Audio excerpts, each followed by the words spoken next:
کا ادراک دیا. یعنی آپ نے نہ صرف پوری دنیا کو بلکہ آپ نے مسلمانوں کو خاص طور پر مخاطب بھی کیا ہے, اور مسلمانوں کے لیے بھی آپ نے جو آپ نے بات کی ہے, یعنی آپ کے سوچ اور فکر میں ایک رجحان یہ بھی تھا کہ احیائے امت اسلام ہو, یعنی مسلمانوں کی عظمت کا جو شہرہ تھا ایک زمانے میں, جو اب تنزلی کا شکار تھا یا اس وقت تنزلی کا شکار ہونے لگا تھا, اس کو دوبارہ سے کس طرح سے جو ہے اس کو عروج پر دوبارہ لے کر جایا جائے, مسلمانوں میں ایسی کون سی خوبیاں پیدا کی جائے. تو انہوں نے اس کے لیے کیا کیا کہ مسلمانوں کے فکر و احساس کو ترجمانی دینے کے لیے انہوں نے نئی نسل اور قوم کے لیے توحید و رسالت, معرفت و شریعت و طریقت کا ایک ادراک جو تھا وہ اپنے کلام کے ذریعے بھی, اپنی نثر کے ذریعے بھی جو تھا انہوں نے دیا. وہ کہتے ہیں علامہ اقبال, شب گریزاں ہوئی آخر جلوہ خورشید سے, شب گریزاں ہوئی آخر جلوہ خورشید سے, یہ چمن معمور ہوگا نغمہ توحید سے. تو آپ نے قرآن حکیم, احادیث اور احکام الہی کی تشریح اور تفسیر کے ذریعے نسل نو کی روحانی تربیت کی.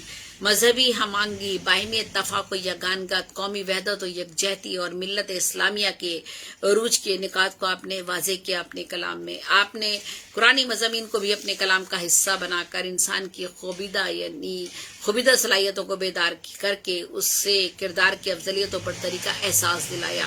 خوبیدہ صلاحیتیں کون سی ہوتی ہیں؟ جو ایسی صلاحیتیں جو ہمارے اندر موجود تو ہیں لیکن وہ یا تو ان تک ہماری رسائی نہیں ہے یا ہماری پہچان ہی نہیں ہے کہ ہمارے اندر کون کون سی صلاحیتیں ہیں, ہم ان کو کس طرح سے اجاگر کریں, یا ہم ان بیداری کی طرف اس طرف جانا ہی نہیں چاہتے, یا ہم سستی اور کاہلی کا شکار ہیں تو ہم اپنی ان صلاحیتوں کو بروئے کار ہی نہیں لانا چاہتے, جو صلاحیتیں ہم سب کے لیے جو ہے وہ بہت اہمیت کی حامل ہیں. تو علامہ اقبال عام آدمی کو مرد خدا, مرد مومن, کیا ہو رہا ہے محمد اقبال, علامہ اقبال عام آدمی کو مرد خدا, مرد مومن, بندہ افاقی, مرد کامل کے روپ میں اشرف مخلوقات کے مرتبے پر سرخرو دیکھنا چاہتے ہیں. جی بیچ میں نے اپنے ہسبینڈ کو آواز دی تھی اور ان سے بات کی تھی میں نے. تو بہرحال میں کوئی بات نہیں, گھر ہوتا ہے جہاں آپ بیٹھے ہوتے ہیں, تو جب آپ لائف جا رہے ہوتے ہیں تو آپ کے ارد گرد بھی جو کچھ ہو رہا ہوتا ہے وہ بھی آپ پر اثر انداز ہوتا ہے. تو بہرحال چلے, علامہ اقبال نے عام آدمی کو کیا کہا, انہوں نے مرد خدا, مرد مومن, بندہ افاقی, مرد کامل کے روپ میں وہ اشرف مخلوقات کے مرتبے پر ایک عام آدمی کو سرخرو دیکھنا چاہتے تھے. دیکھیے کتنا بڑا ان کے اندر جذبہ تھا. وہ ایک انسان کو جو تھے اشرف مخلوقات کے درجے پر دیکھنا چاہتے تھے, اور اگر اشرف مخلوقات کے درجے پر دیکھنا چاہیں گے تو اس کے اندر ان احساسات کو, ان جذبات کو, اس فکر کو, اس سوچ کو اجاگر کریں گے. اس کی کردار سازی کے لیے آپ ایک ایسا کوئی کام کریں گے کہ اس کا ضمیر اس کو جھنجھوڑ سکے اور اسے آپ اس کا احساس دلا سکیں کہ اشرف مخلوقات کے اندر کون کون سی خوبیاں ہونا ضروری ہیں.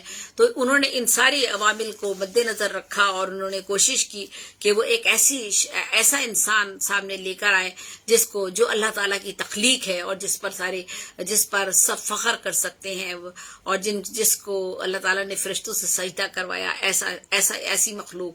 اور اس مخلوق نے آج اگر وہ تباہی اور بربادی کا شکار ہے, یا انحطاط پذیری کا شکار ہے, یا اخلاقی انحطاط پذیری اس میں ہے, یا وہ اپنے دوسرے اعمال کی وجہ سے برائیوں میں مبتلا ہو چکی ہے, تو اس کو کس طرح سے ان برائیوں سے نکالا جائے.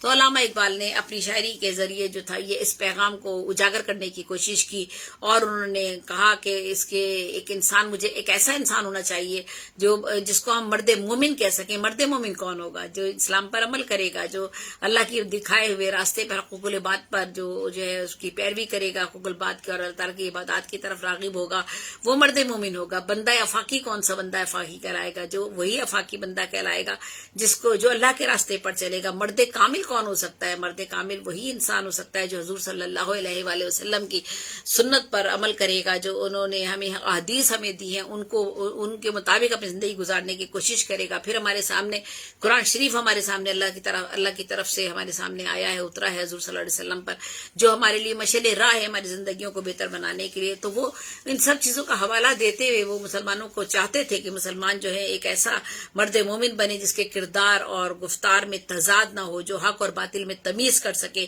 جو قرآن و حدیث کو سمجھتا ہو, اطاعت خدا بندی کا پابندی کرے, حقوق العباد کی اہمیت سے بہراور ہو, اور جو دلوں کو فتح کرنا جانتا ہو.